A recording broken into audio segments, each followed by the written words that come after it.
Let's get going. Okay, it's 5 o'clock, so we're going to call the meeting to order. And the first item up on the agenda is approval of the agenda. Everybody should have it on their screens in front of them. Any changes or additions, anything done? No. So moved, Chair. Okay, got a motion and a second. All in favor, say aye. Aye. Okay, we have an agenda. And approval of the minutes, if you'll click on that, 3.1. Let's see how many. Well, you may have to do it without me. I'm not sure my computer's going to work tonight. There are 4 files. Yeah, there's 4 different files, and hopefully you've had time already to look over those. So, okay? I'm going to recuse myself from the February 21st. Okay, Lisa's got that. Anyone else? I feel like I'm going to recuse, but I can't get this thing to open up. I think we're having a computer glitch tonight. Yeah, I think we are too. Mine's not working just right either, but I see something on the screen. Okay. So we have 4 over here. What's the board's pleasure? Move approval. Second. Okay, got a motion and a second with noted Butch, and you have that. All in favor, say aye. Aye. Anyone opposed? Okay, so we are now going to move directly into the non-action or no action. And the first item up is is that a Imagine presentation by, I think, Cynthia Crane? Yep. Welcome.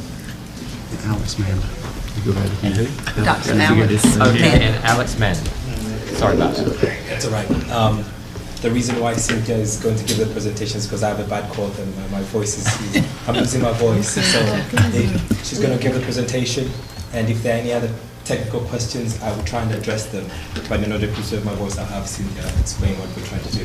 All right, thank you. Good evening, Board. My name is Cynthia Crane. I'm the director of the Fossil Museum in Aurora. And just recently, the Fossil Museum collaborated with East Carolina University and Potash Corp. Aurora and applied and received and was awarded a Burroughs Welcome SSEP grant, which is a Student Science Enrichment Program grant, to put STEM-based summer science camps into Aurora for the Snowden School children. And it's a 3-year grant. So we're going to start with the Snowden children and then expand it into Beaufort County. So the children will be able to experience hands-on science activities and projects with scientists of their peers, mentors, as well as people from Potash, engineers and everything. So Alex gave me his presentation, so I'm going to try to get through it. So the motivation is, of course, what I just said, is the Aurora Fossil Museum, East Carolina University, have a Burroughs Welcome Grant. And let's see. And it's called Imagine NC. It's integrating mathematics and geology in eastern North Carolina. And we have it on our screen. It's not that we're not turning around. Okay. I was wondering about that. We're following you right. Okay. So what it does is it implements two 1-week non-residential science camps. 1 week will be for middle school age children, and the next week will be for elementary school age children. We also have 4 weekend sessions planned with parents and the children in various parts and aspects of eastern North Carolina, as well as the faculty and professors from East Carolina University, as well as student teachers and other teachers will be working with the children and the teachers in Snowden to help develop and implement more of the science and math bridge into the classroom. Okay.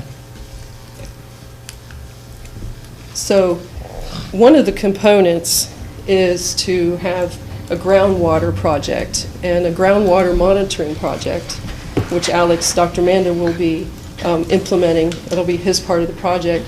And it requires to have 3 groundwater monitoring wells installed.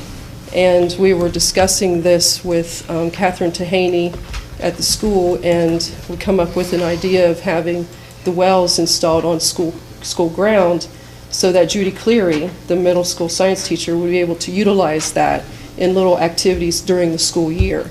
And they would be right there on site. So this is why we're here tonight, is to seek approval for those groundwater monitoring wells.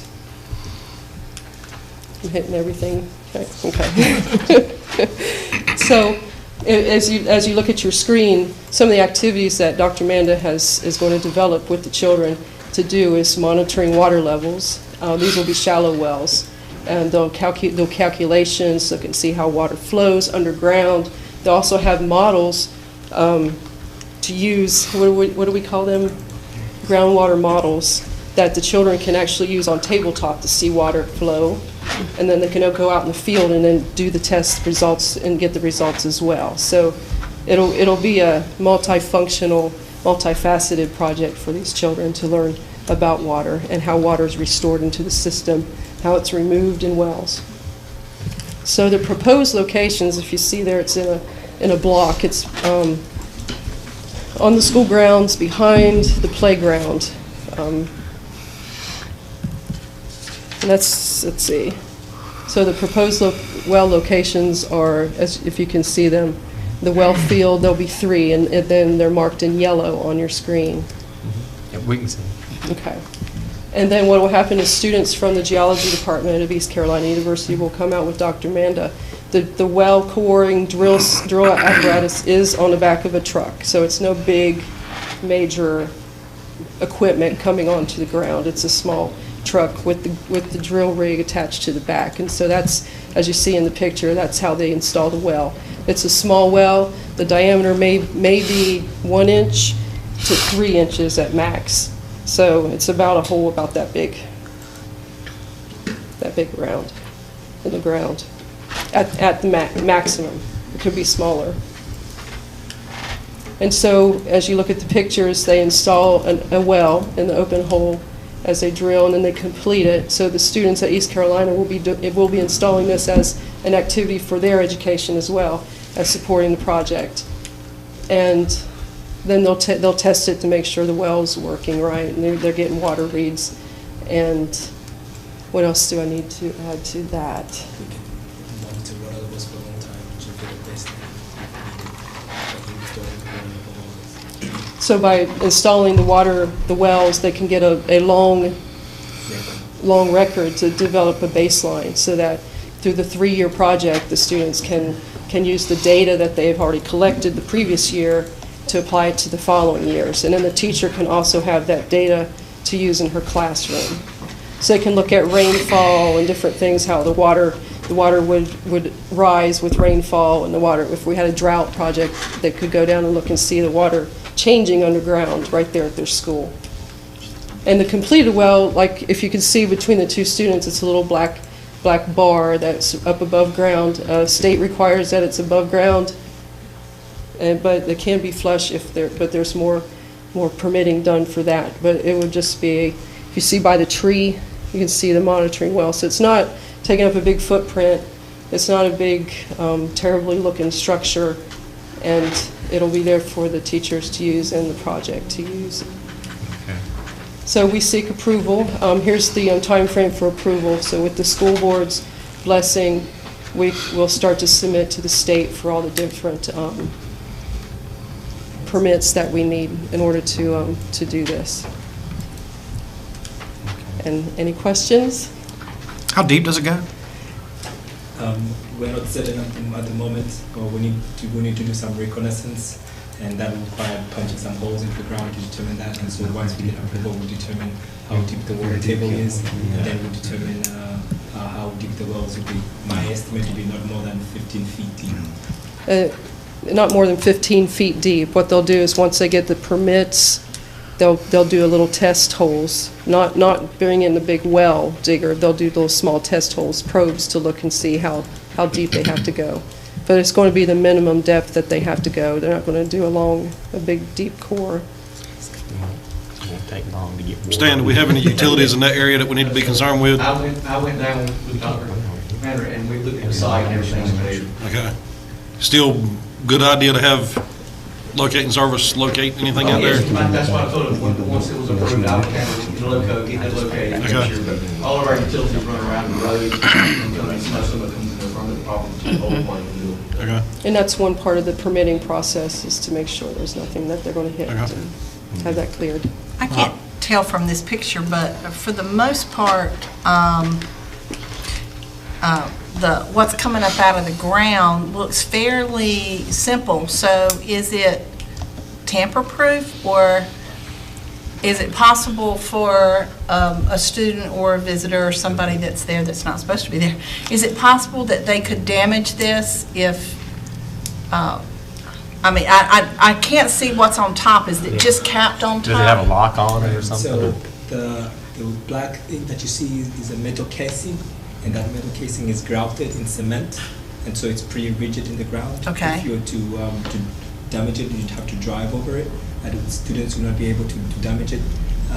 Additionally, the well is going to be locked. You have a lock on it, and then you get the Good, that's what I needed to hear, okay. It'll be secured and, so that there can be any. Just as soon Any as we mischief. think, yeah, just as soon as we think that they can't, it's amazing how they find a way to mess with something. This is next to the playground. That's right.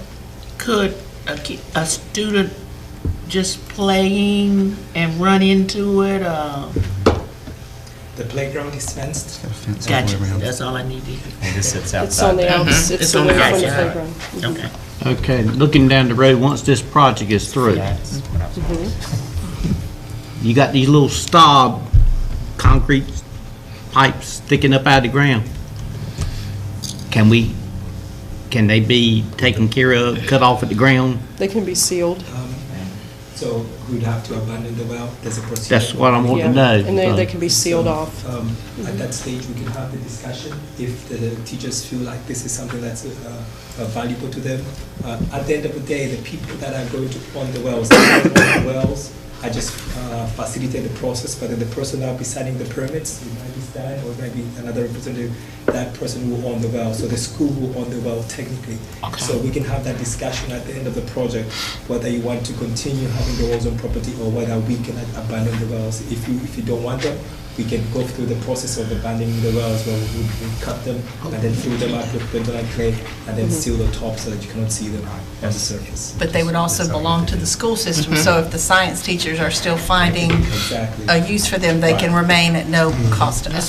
Yes. That's right. So, but they can be sealed, I know that. Yeah, and if, like he said, if there's after the project's over and there's no desire for the use of them, we'll have them taken care of and sealed off and everything, abandoned, so. Are your everything- students at East Carolina going to be coming and going on this project? Mhm.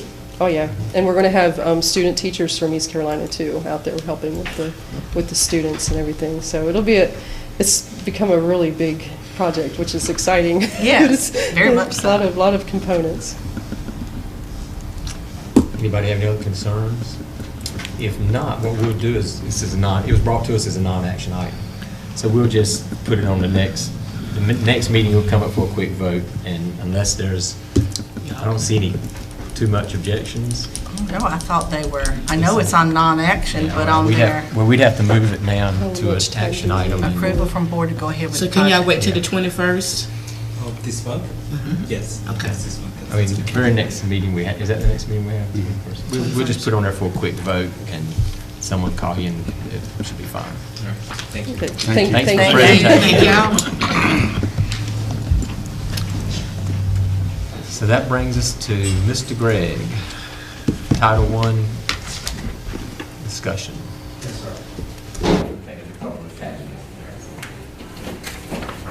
Thanks again.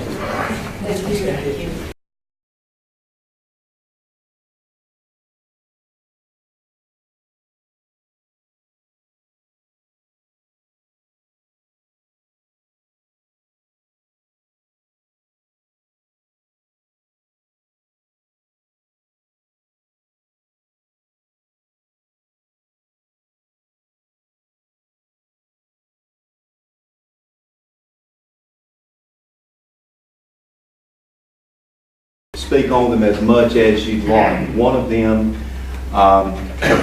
one of the scenarios is, of course, for Title I, maintaining all pre-K, maintaining all 7 of the Title I schools that are currently Title I, including Bath, and adding Chaplain, Middle, and P.S. Jones, but at the lowest possible per pupil allocation per child, which is B.2. And then revision F is maintaining all pre-K, maintaining all 7 elementary schools, and adding only Chalkwinity Middle and not P.S. Jones. And on the second side of each revision is where you see the difference in what the school's allocation would be.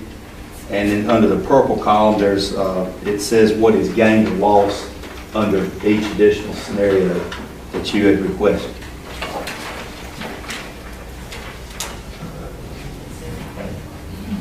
Anyone have any questions? We're not approving it tonight anyway. No, sir. Any questions?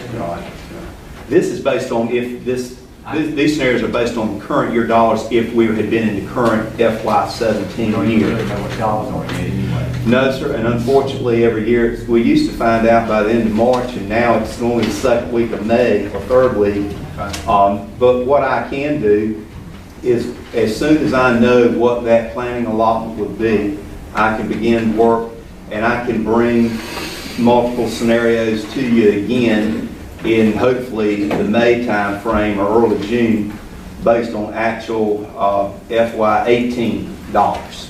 And I can use these same scenarios. Just give us an idea. Yes, sir. Well, once again, I'm only one person, but I'll be awful surprised if scenario PS Jones and CMS passes the muster around here. And both of them. Because you lose too many teachers across the board. And in that scenario, Division we're F. funding as lowest as we Right. can. We can't go below these.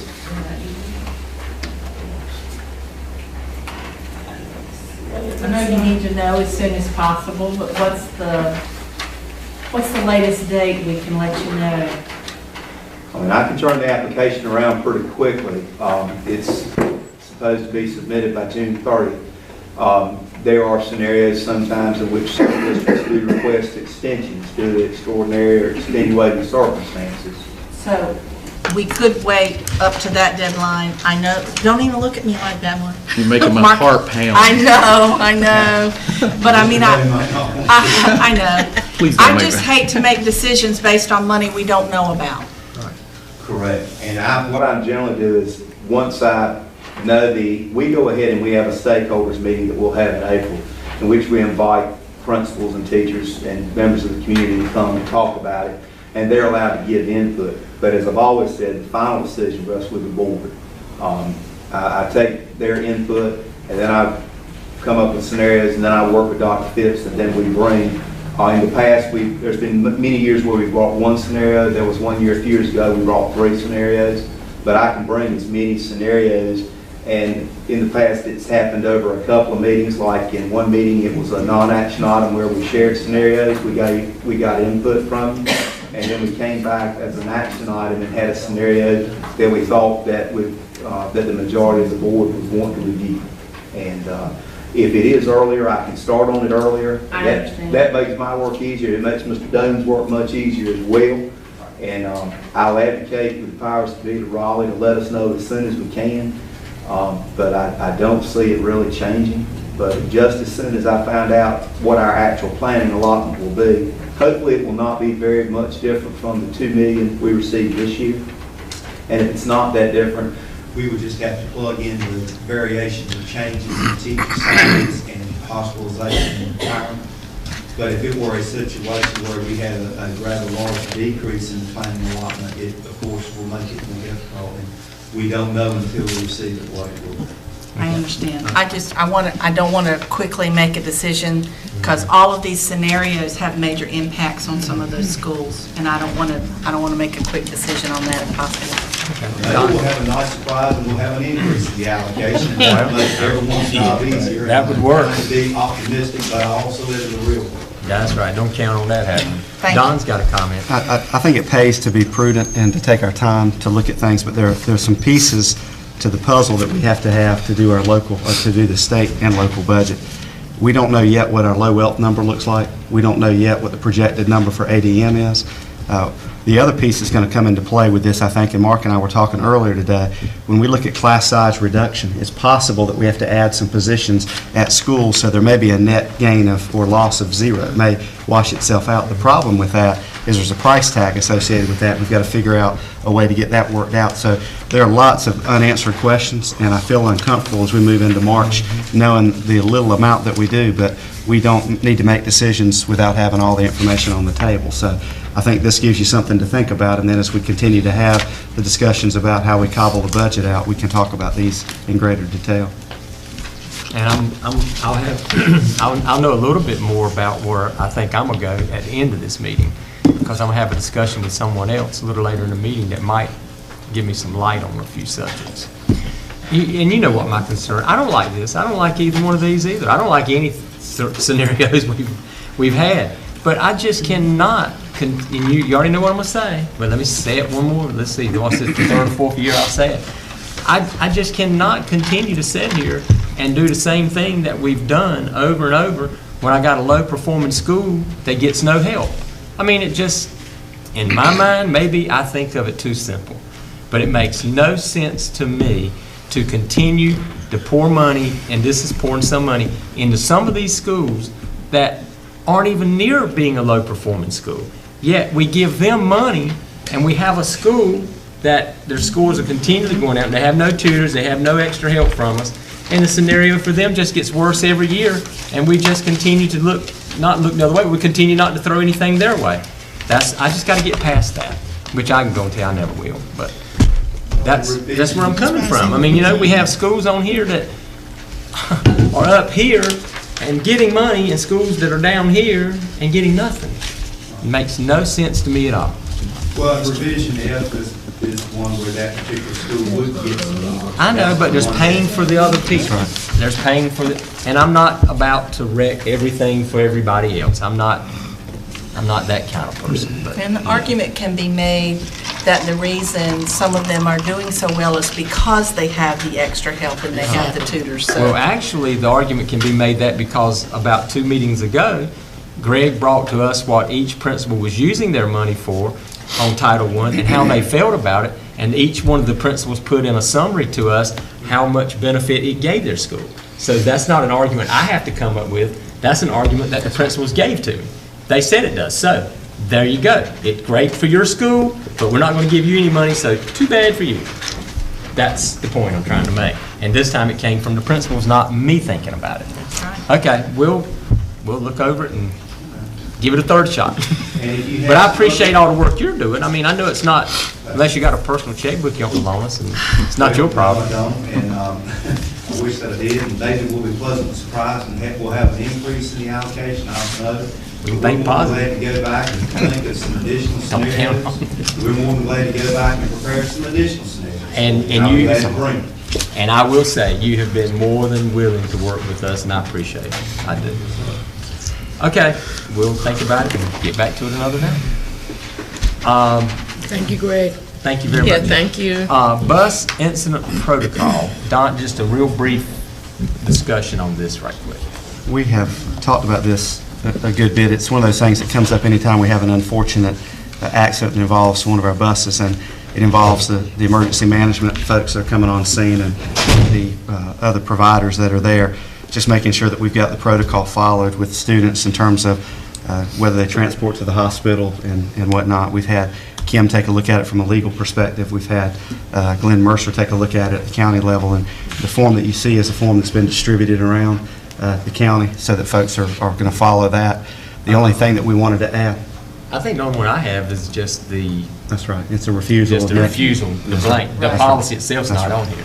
And that's... If you scroll to the bottom, it's got some wording. We try to put everything on one form as much This is the as same, we you can. consolidated on The other protocol referred to a form that's outdated now, so this is the form that we're looking at. And then Butch had asked at one point for us to be more descriptive of who the authorized individuals were, and that would be the superintendent, assistant superintendent, or transportation director. And that way you don't have another person who's just signing off. And this really helps protect us and make sure that they've communicated with the folks at the emergency room and that we're doing the kind of work on the scene that we need. So it's something that we've worked on. We've done it on the fly sometimes, but we wanted to make sure that everyone had the same form and the protocol be followed in the event. Hopefully we don't ever have another one, but when we do, we'll have a common form that we're using.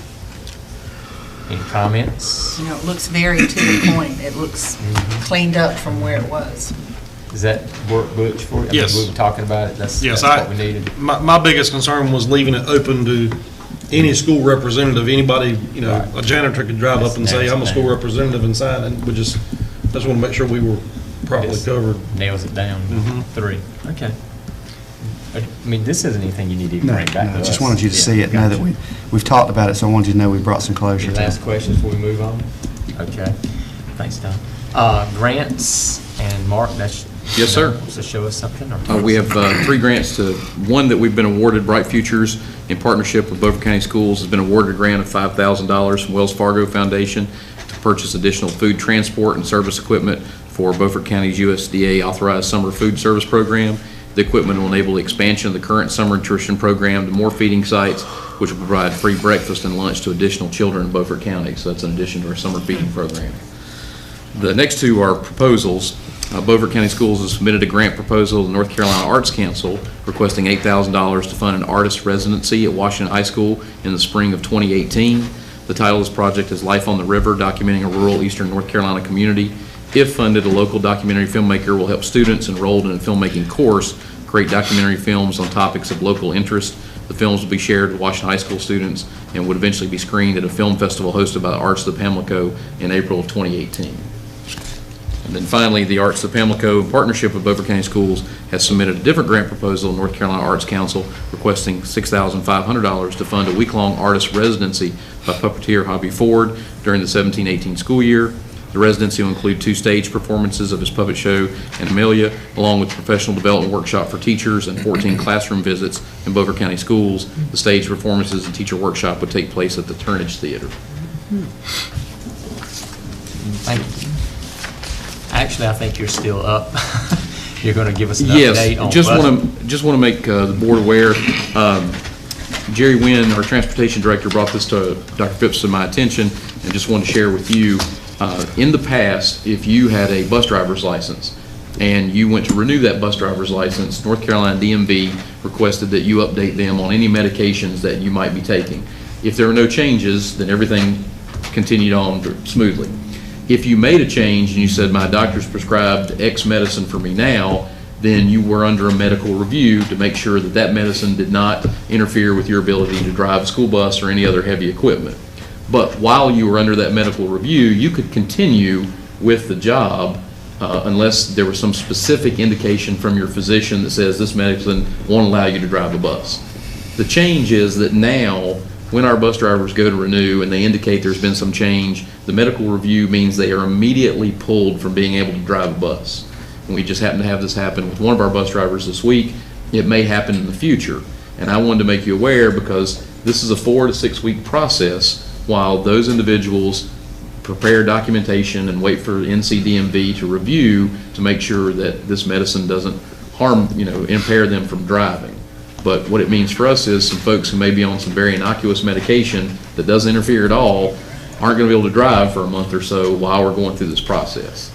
But again, this is coming straight from the state. This is not something that we certainly instituted. And I understand it's in the mind of safety. That's the point. But most of our folks went to the review with the documentation from their doctor saying, this doesn't interfere with me driving a bus. But that's not going to be the protocol we're under right now. So I just wanted you to be aware of it because you're going to see we're going to have to do some things where we have either emergency substitutes or doubling some routes or calling on some folks to drive that don't normally drive just to make it work.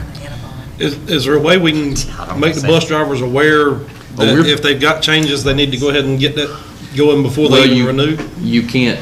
I mean, even if they do, they still have to go through the review process, and that takes your schedule. You go in, you bring your medicines, you bring your documentation. There's no way to speed it up. In other words, you can't front load it. You have to wait until they call you in, and then you explain it. Would that fall under if someone was put on an antibiotic, a 10-day antibiotic? Any change. Anything that's been added, even if it's temporary and innocuous? That is correct. You know how much trouble that's going to be. Well, it'll only happen at renewal, so unless they're on that medication right at renewal, then. Right. That is correct. I mean, but anytime you renew. So they don't have to notify someone that they. It's when you renew. It's when you renew. Just when you renew. But our folks are all over the place in terms of when their years are up. You never know. Yeah. Right. So. Okay. But since this is an action item and you're not asking us to vote, it doesn't really matter anyway, does it? No, I'm just informing you because I didn't want you to think that we were taking people off the road. We are not. That's what I'm saying. It doesn't really matter, I guess, how much we think about it. That's right. It's going to happen. I just want you to be aware. And we appreciate that. But that does now carry us into the action items, and now we're going to jump over to Stan for a capital update. And I see some attachments, so let me go ahead and see if I can open those up. Which one would you like us to go to first? You don't have attachment. Okay. Yeah, we've got, Just the one update, the spreadsheet. no, but we've got a Snowden. Pictures. Those are just the, Yeah. for later. Just the capital update. Okay, that's Correct. correct. Gotcha. Capital update. The only project that we did finish related to capital, most everything's scheduled to happen over the next couple of months, but we did finish the install of the air condition and the removal of the boilers here in the central office. That was completed about a week and a half ago. We did that kind of proactive so we wouldn't have so many people in those restrooms while we were renovating over Easter and have so many trades in there, so we were able to get that put in advance. And we have confirmed most all of our dates. Really, the only one I do not have a date on is the Eastern Elementary Intercom. We still hadn't got a confirmed date. They just promised by March, mid-March, so but they hadn't given us a date yet. Any questions about any projects? No, but you're seeking approval on what? It would be in closed session, just related to. Only in closed session? Yes, sir. Okay, gotcha, okay. Some safety issue. Well, I see it on here. It didn't look like it was, but that's fine. Okay, well then, why don't we go ahead and handle the next item and carry ourselves to closed session and take care of this? That's it. And ask you the questions over there. All right, thanks, Stan. Field trip approval. We have two that are on here. The first one is trip 9997 from Washington. The 18th and 19th of March is an overnight trip to Greensboro with the FFA group going to the FFA mega conference. Washington will be getting, we'll be traveling with NERSBA, and we'll be riding the bus with NERSBA. We have two students going. We have plenty of chaperones. The next trip is 9999 from Washington, the 17th and 18th of March. Honors band members to UNC Pembroke with the Honors Band Clinic, and they will be picking up an additional male chaperone from Washington. So, and there'll be others that are there, so there are only two students, and they'll be taking a minivan. Gotcha. So I'd like to seek your approval on these two field trips. Move approval. Second. Okay, we've got a motion and a second. Any last questions? Looked like it was all self-explanatory. Everybody in favor, say aye. Aye. Anybody opposed? Thank you. Now that will carry us to a request for a closed session. I move that we go into closed session pursuant to General Statute 143-318.11A1 to prevent disclosure of confidential personnel files under General Statute 115C-321 and to formulate and/or adopt school safety components of the school improvement plan. Second. We have a motion and a second for closed session. All in favor, say aye. Aye. Anybody opposed? We're in closed session.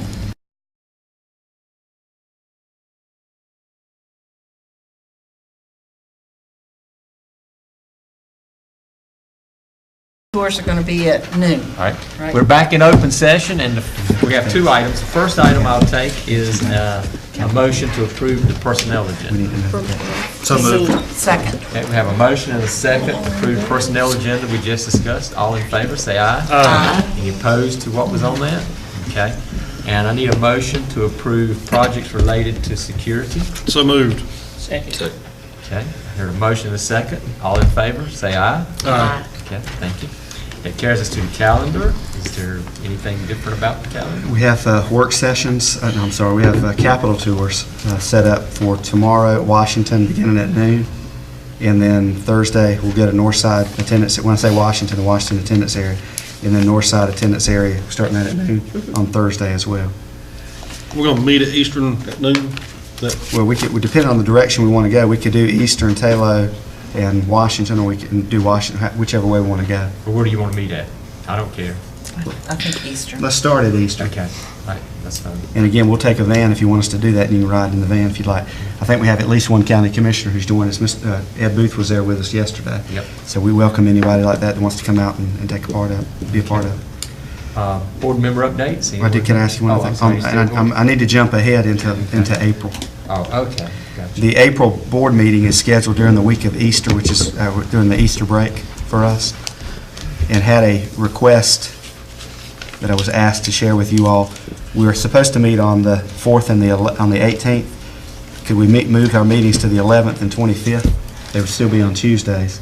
And then I'd like to ask if we could do the 4th as a budget meeting, because I'm sure at that point, we'll know as much as we're going to find out for budget, and we'll be able to start to hash out some of the local current expense. I have no problem. Anybody else? So you The still, 4th, what? The 4th would be a budget meeting. okay, at 5? April 4th? We could do that at 5 o'clock. Okay, April 4th. And then the 11th would be our work session at 5 o'clock, which is also on a Tuesday. And then the 18th is going to be during spring break, so the 25th we'd meet for our April board meeting. We do it at 5:30. Okay, so the 4th at 5 budget, the 11th at 5 regular meeting, and the 25th our regular meeting at 5:30. And this month, the extra meeting we have is on the 29th, and that's when we have the exit report that the folks from Advanced Ed will give based on what they've done with their work for the accreditation visit. Is that the one you said you would be? I will not be there. That's the one you wouldn't be here. That's State what I thought. superintendent's meeting with us for the Right, first that's time. what- that And I- that's at 2 o'clock? And it'll be a short meeting, very short. That's what I thought. It was. Just making sure. 5:30. Yes. Usually the last one in the morning. Okay. Okay. Right. And Lisa send all this out, No, keep us all straight like she always does. 4th, 11th, and the 20th. Okay, now board member updates. Anyone have anything to share? Superintendent updates. Yeah, Oh, well, excuse me, I'm sorry. excuse me. Go ahead. I got a couple things. This past weekend, I just want to commend the students at Bath School. I went to see the performance of Aladdin Saturday night. They did a fantastic job. So the staff and students and everybody that had a part in that was just a great show. And then congratulations to the Northside High School Science Olympiad team. They won regional competition as a team. There was also several students that finished very well. I'm not going to mention any names on that because I don't know them all. And then the Athletic Edge in Washington hosted special needs students from the county on Friday with a winter carnival, and I was asked to be a part of that and play music for it, and it was a fantastic event. It was very well received. I think the kids had a great time, and the Honor Society students, or some of the Honor Society students from Washington High School volunteered at that too, and they were a big help and a great, it was just a great event, so special thanks to them for hosting that event. Have you mentioned, go ahead, Don. Mr. Chairman, on your meeting on the 21st, just remind everybody that you're going to have an outside guest. The Young Farmer Program here in Beaufort County is going to provide the refreshments for the board meeting that night. And they would like to speak to the board before you indulge into the refreshments. And then they're going to get out, and then y'all can eat all you want. I think for food, we can let them talk. Anyway, they're doing this as part of their community service project. That's great. Thanks, Matt, for helping with that. Yeah. I will thank them when they get here. Big deal. Anything, have we mentioned the Washington swim team? We did. We mentioned that, but we haven't had them come in. They're coming in at the next meeting. Okay, good. We'll have them at next meeting. Superintendent updates? Butch took a couple of mine, but I want to mention, the accreditation is going to happen at the last week in the month of March. And again, you all will be involved, but we've done a lot of work. Michelle Oros has taken the lead with that to get all of our documents and things put in place. But that's one of those things that you really build up a lot of anticipation, and then you excel when it's over with. So we're glad that March is upon us so that we can get through this. But we expect to have an opportunity to showcase, and then out of it, I'm sure there'll be some learning things that we can improve on as we move forward. Okay. All right. Anything else that needs to be said? Sounds like a wrap then. I make a motion, we adjourn. Second. Got a motion, a second to adjourn. All in favor, say aye. Aye. Pat?